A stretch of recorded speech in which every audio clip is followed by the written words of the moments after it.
Trigger warning. This podcast episode contains discussions of emotional abuse, narcissistic abuse, and the impact of narcissistic parents on their children's mental health.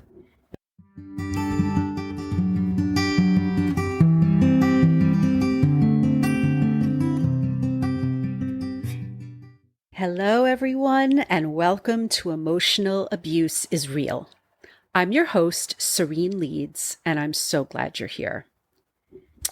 It's been about a month since the last episode, but we are back. I've missed sharing these important stories and insights with you, and I'm thrilled to announce that Emotional Abuse is Real has some incredible episodes coming your way. So it wound up being a pretty rough end of the summer for me. I'm just here to say that I hope that you did not have as awful of an end of the summer as my family and I did. If you follow me on Instagram, and if you're listening to this podcast, then there's no reason you shouldn't be following me at Sarene Leeds Writes at SareneLeedsWrites. Anyway, as I was saying, if you do follow me on Instagram, then you know that my household was completely struck down by horrific illness at the end of August and early September. It all started, as always, with my young daughter, who brought home some sort of, I don't even know what it was, some super cold virus that turned into pneumonia for not only her, but for me as well. My husband appears to have avoided the pneumonia aspect of this illness, but he's been in terrible shape as well. So sorry to say, no fun end of summer stories that'll be coming your way, from me at least. But since my last episode, I'm pleased to reveal that I've appeared as a guest on 2 other podcasts, and I can't wait for you to check them out. One is Motherhood Feels, Hindsight is 2020, where I talk about my experiences becoming a mother and the lessons I've learned since then. And I also got to talk about some fun anecdotes from my career as an entertainment journalist. There are some mentions of Taylor Swift, The Americans, Mad Men, lots of fun stuff. The second podcast appearance is the Borscht Belt Tatler, where I discuss my childhood memories of vacations spent at the now defunct Jewish-friendly resort hotels in New York's Catskill Mountains. If you're a Dirty Dancing or The Marvelous Mrs. Maisel fan, then you'll definitely want to check out this episode. I've left links for both podcast episodes in the show notes. Moving forward, Emotional Abuse is Real still needs your support, and there are several ways you can do that. First of all, if you're a listener and you've been mulling over sharing your story, please don't hesitate to reach out via Instagram at Sarene Leeds Writes, via our Emotional Abuse is Real Facebook page, or via email at hello@sereneleadswrites.com. A reminder that anonymous guests are always welcome. Another way you can support Emotional Abuse is Real is by heading over to Apple Podcasts and both leaving a rating and by writing a review. The more reviews we get, the easier it is for people to find this podcast. Finally, you can support the podcast by, as I said earlier, following me on Instagram at Sarene Leeds Writes and following our Facebook page, Emotional Abuse is Real. And if you are able, please consider donating to our Buy Me a Coffee page, which I've linked in the show notes. As I've said before, this is a one-woman operation, and your donations help fund the podcast's production costs. I'd also like to remind you about my free newsletter. This is a great opportunity to stay up to date on my latest published articles as well as new podcast episodes. Also, it's a wonderful way to stay in touch with me directly, especially if you are a business owner looking to punch up your website, email, or social media copy. In addition to all of my other writing and communications work, I am available to work with you on any writing or editing help you may need with your business and brand copy. Plus, as an added bonus, I send out a free delicious dessert recipe to every new subscriber. I've left the sign-up link in the show notes, and you can also subscribe directly via my website, sereneleadsrights.com. On today's episode, I chat with Ricky Twiggs Jr. Ricky is a psychotherapist based in New Orleans, Louisiana, and he specializes in working with teens and young adults struggling with trauma, self-esteem, and identity issues. Our discussion for this episode primarily focuses on children who are raised with narcissistic parents and the significant mental health impact on these particular kids. If you're a regular listener to this podcast, then you likely already know that emotional abuse isn't just something that happens in romantic partnerships. Emotional Abuse is Real has already featured several guests who are emotionally abused by their narcissistic parents, and now I'm thrilled to have the opportunity to speak with an expert on this very subject. I'm so grateful to Ricky for coming on the podcast to offer his clinical insights on this crucial area of emotional abuse and providing guidance to other children of narcissistic parents who may be listening to this episode. So, without further ado, here's my conversation with Ricky Twiggs Jr.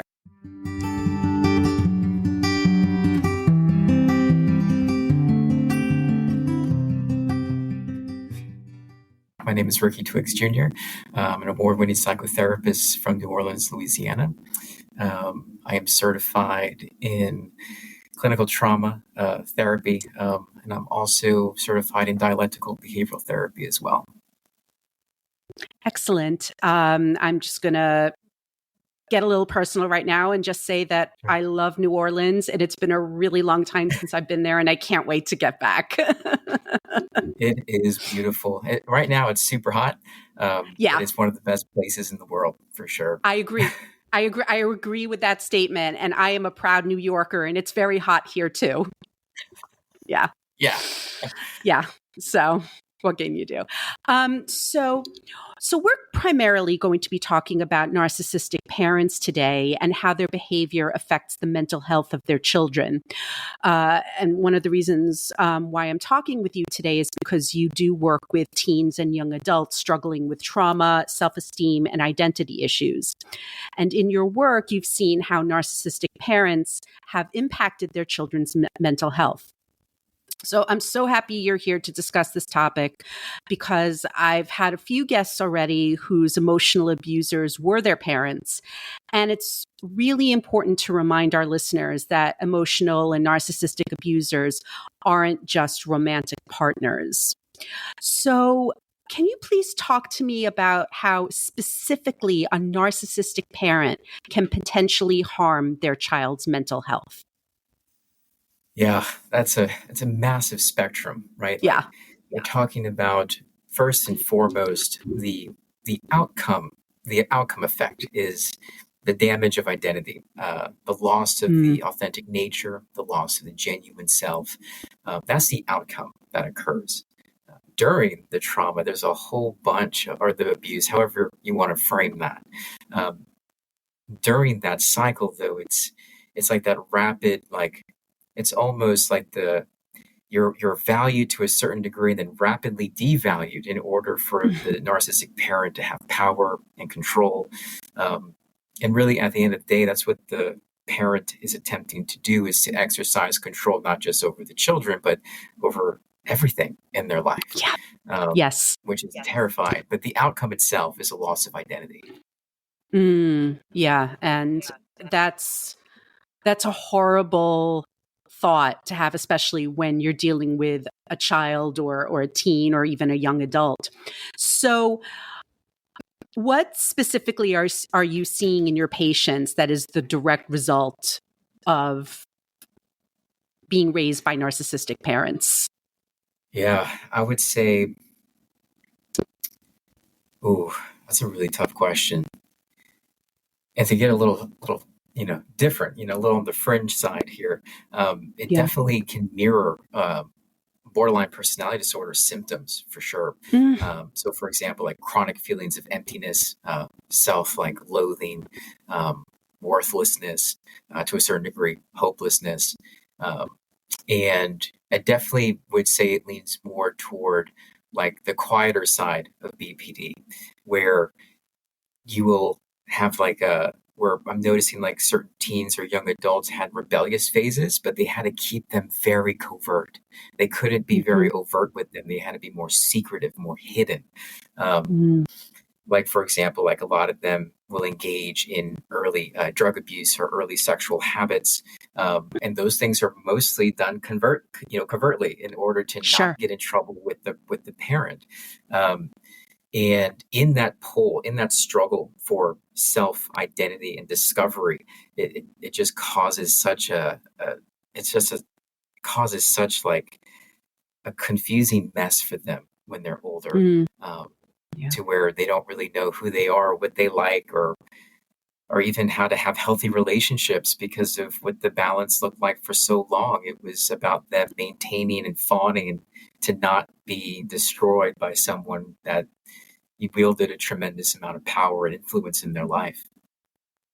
So I guess this can also be part of how you would answer my follow-up question, which is how can these children of narcissistic parents get their identity back? What can teens and young adults do to help themselves in these situations? Because since this isn't a romantic partner, in many cases, they can't just leave or cut themselves off from their own parents. And even if you're a fully fledged adult, it is a big decision to go no contact with your parents, even if it's the right thing to do. Absolutely. So let's approach this from two viewpoints. Let's approach this Sure. from teens, and then we'll approach it from young adults. Yeah. Teens, gosh, talk about like such a difficult reality to have to maneuver through, and Sure. navigate around. And oftentimes, one of the saddest thing, it's like you have to survive. And that's like one Yeah. of the toughest elements to present to somebody. It's like to improve your reality, your parent has to change. Your parent most likely is not going to change. You are Hmm. stuck for right now. So what we Yeah. have to do is work together on figuring out how we can allow your identity, your authentic self to be nurtured while at the same time protecting yourself from this authoritarian figure that is consistently trying to rip you apart and pull you down. And so Yeah. it's a fine balancing act, and that's why, like in my practice, we don't focus on the word surviving, we focus on the word thriving. Mm. And so it's really difficult, though, to get somebody who's in that mess to get to a thriving standpoint when they have such a figure trying to devour their identity, so to speak.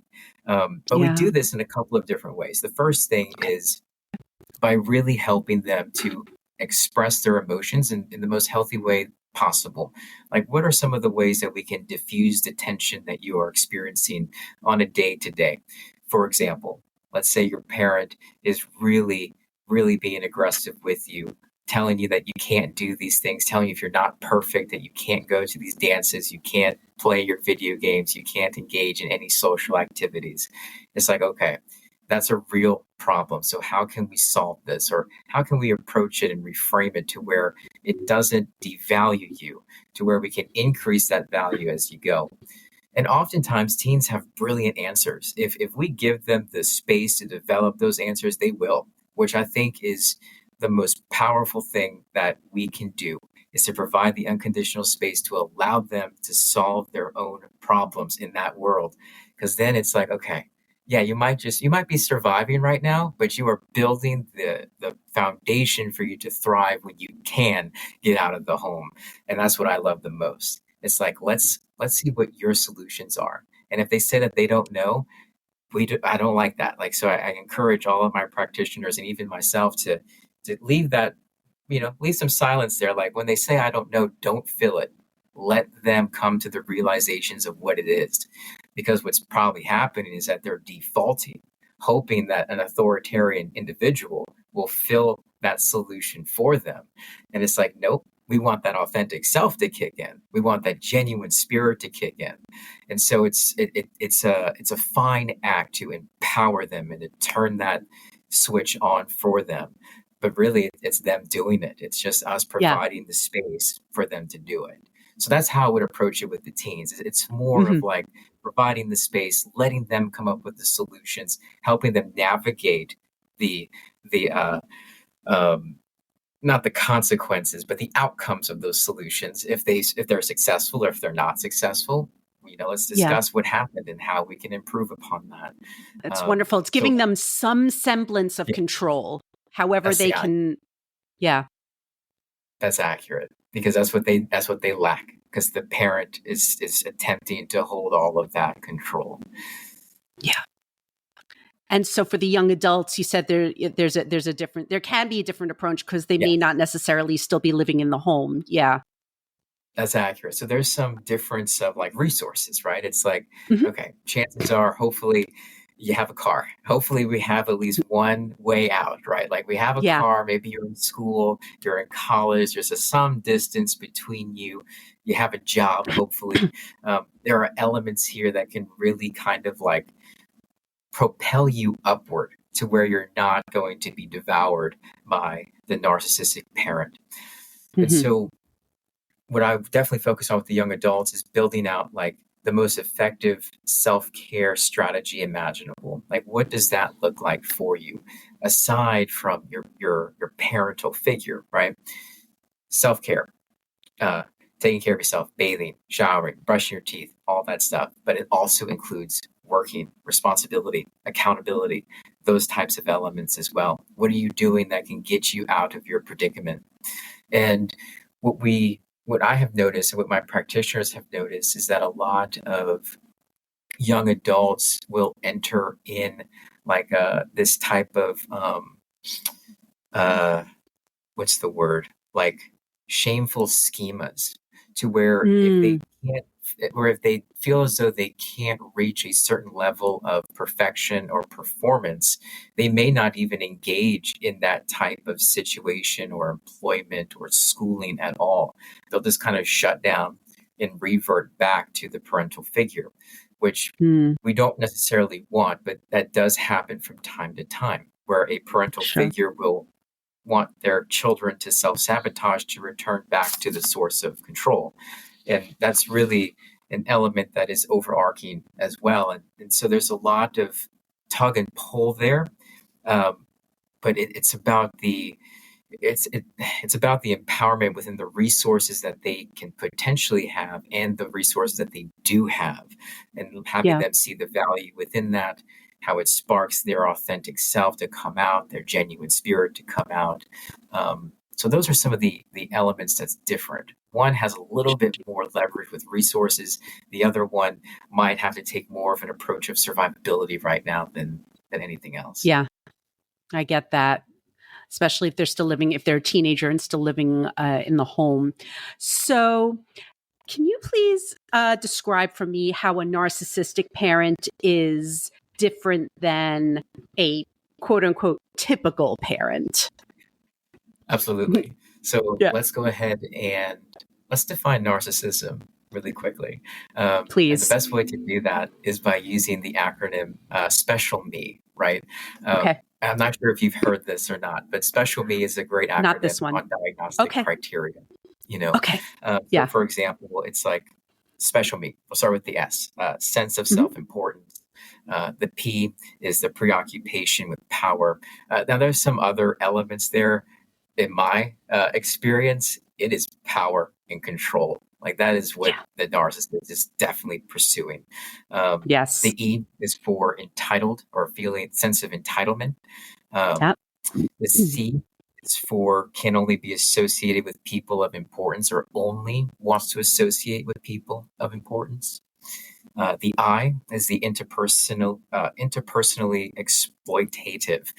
So they're going to look at their relationships and figure out how can I capitalize on this individual?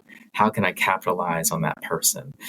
So there's like this disconnect between genuine relationships versus what can the relationship provide to me while I do nice things for them, right? Mm. Um, the A stands for arrogance. Definitely different than confidence. It's more of an inflated, Yeah. false, fantasy-oriented ego, not Hmm. grounded in any reality whatsoever. Um, the let's see, the L is for lack of empathy, Hmm. which is definitely something that we notice with narcissists, is that they are so internalized that they can't even perceive outside emotion. They can't even feel it. And to a certain degree, the sympathy factor may not even be present either. Hmm. So those are some elements that are there. And then, of course, Yeah. the last element's the me part, right? Um, Yeah. must be admired. There needs to be some type of admiration. And this is where we see kids returning back to the home when they can't survive out in the world. It's like, see, you couldn't survive without me. You needed me the whole Hmm. time. And so Yeah. it's like a self-fulfilled fantasy that the narcissist creates within their own children to a certain Yeah. degree. We'll Yeah. talk about that more later. And Yeah. the last one is the E, which is the Hmm. envious of others, or they believe that others are envious of them. It goes one of two ways. They really either believe that people have something that they want and they're going to exploit until they get that specific thing, or that people are attempting to exploit them, which is the sense of paranoia that a lot of narcissists will generate as well. So Yeah. for me, those are the diagnostic criteria of narcissistic personality disorder. Yeah. And when we are trying to frame this, it's like at the heart of it, it's an attempt to create such a reality of control that is almost resembled, like it resembles a mother's womb, like complete protection of the ego mind. Like that's what we're talking about. Complete protection. Like everything is so calculated around them for their own protection of that ego mind because it's so fragile. It's like a child in the womb. That's what they're literally creating. They are creating a powerful mechanism around themselves to not allow any sort of penetration into that area. Yeah. Yep. I have. I've witnessed.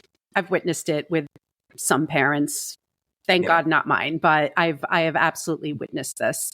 And I'm glad that you explained that, because I think what gets really difficult whenever we talk about narcissistic abuse is because it's so easy to toss around the term narcissism, and not everyone is diagnosed with narcissistic personality disorder. So I That's appreciate accurate. your, I appreciate your That's accurate. And making to a certain degree, making we that all have clear. narcissistic tendencies too. I mean, that's Sure, just part of sure. the ego mind. Like we all have that specific element. What we're looking for diagnostically and what we're treating it is to make sure that it doesn't, like, the healthy amount of ego versus the extreme amount of ego. Right. That's what we're looking to avoid at all costs. Exactly. Exactly. So, do you find this, dealing with narcissistic parents and their children to be a relatively new issue, or has this kind of trauma always been present in families and we just didn't know enough about it?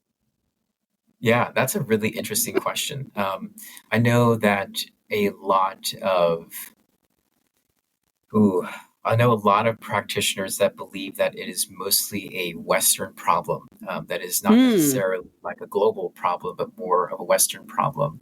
Um, there was a book written in the 80s, and I forgot the author, but it was The Culture of Hmm. Narcissism.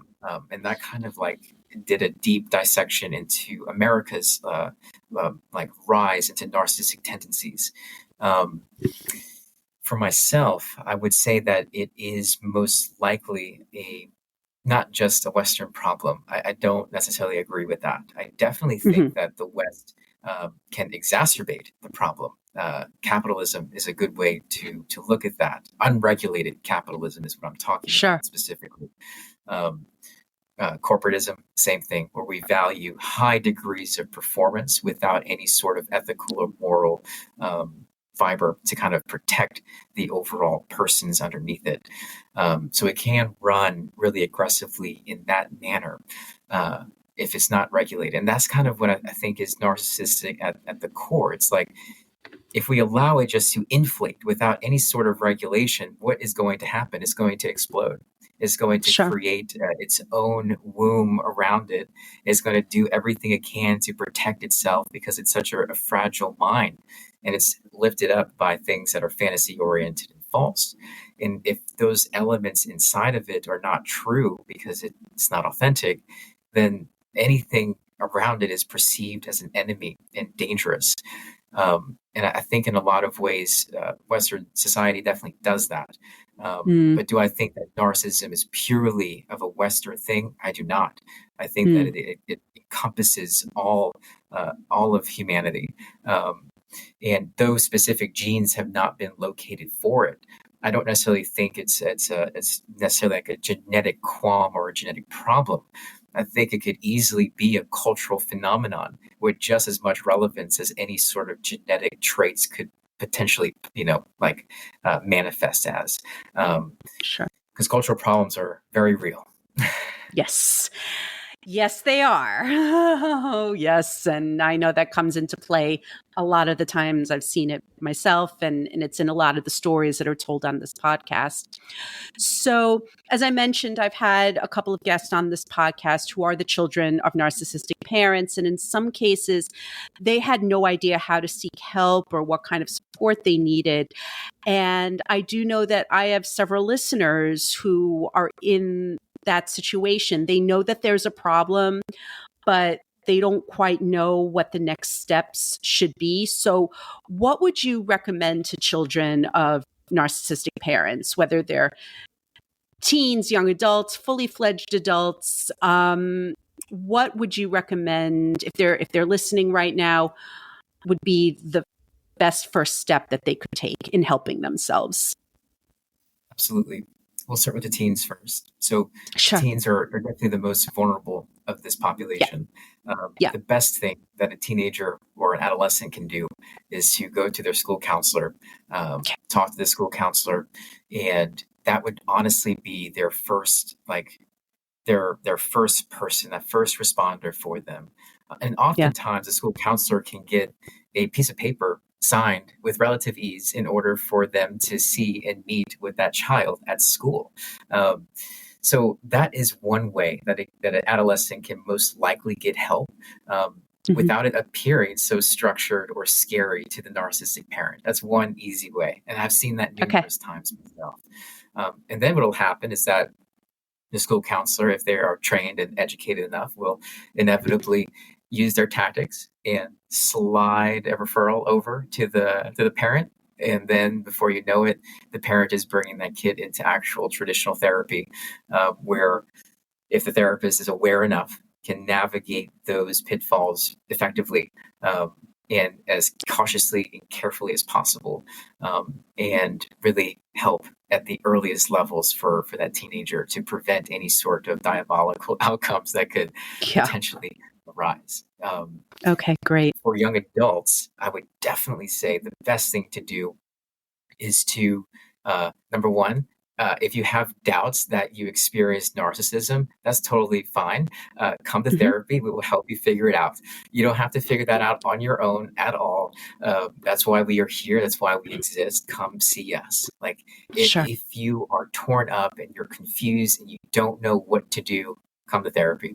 If there's any confusion whatsoever, go to Psychology Today, go to therapist.com, pursue help and resources. There are people out there, and we are trained to do this. We are trained to help you to go to the past, unpack the past, figure out what could have happened, what you experienced, and we will validate it if we see it.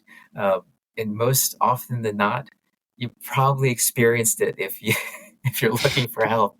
You probably experienced Yeah. it, but that's the gaslighting effect that Mhm. narcissistic children experience. It's like, did Sure. this happen? Like, is this real? Right. Come to us, and we can definitely help you on validating that experience and getting you some help as well.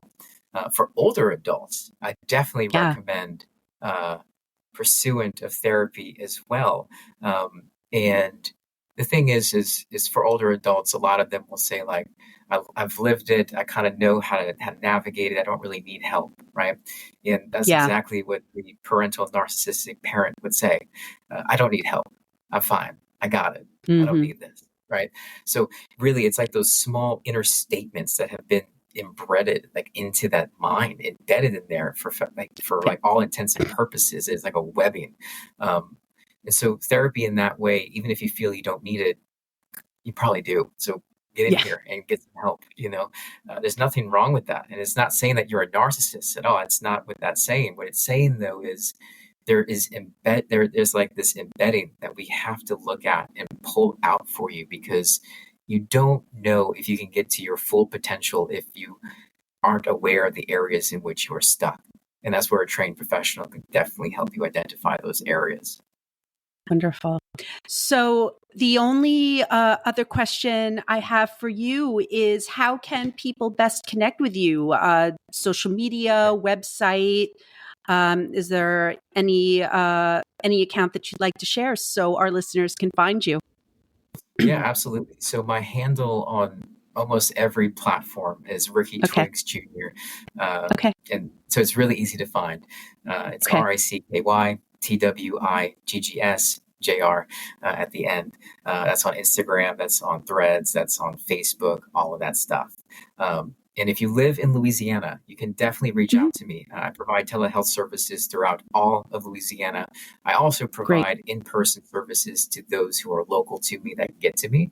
And you Okay. can find more information about that on my company website, which is www.twigsconsulting.com. Okay. You can definitely come and find me. I am easily accessible across all platforms and definitely through the website as well. Wonderful. And I will leave links to your website and to social media in the show notes. So, Ricky, thank you so much for being here. It's been an absolute pleasure to talk to you and to hear your insights. Absolutely. I appreciate you taking the time. It was great to talk about this.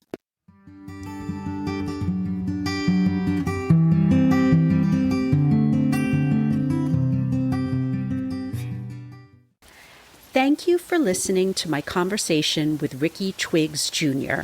on Emotional Abuse is Real. If you would like to connect with Ricky and learn more about his psychotherapy services and his narcissistic abuse expertise, I've left links to his website and social media in the show notes. And if you would like to share your own emotional abuse story here on the podcast, please don't hesitate to reach out at hello@sereneleadsrights.com, via our Facebook page, Emotional Abuse is Real, or through Instagram at Sarene Leads Rights. Please note that this podcast should not be used as a substitute for professional mental health services. If you are a victim of emotional abuse and need help, please call or text the Suicide and Crisis Hotline at 988, or call the National Domestic Violence Hotline at 1-800-799-7233. You can also text START, START, to 88788. Once again, don't forget to subscribe to the podcast, and please make sure to rate and review it. Also, follow me on Instagram and Facebook, and if you can, please support us through our Buy Me a Coffee page. Thanks so much for listening, and I'll see you next time.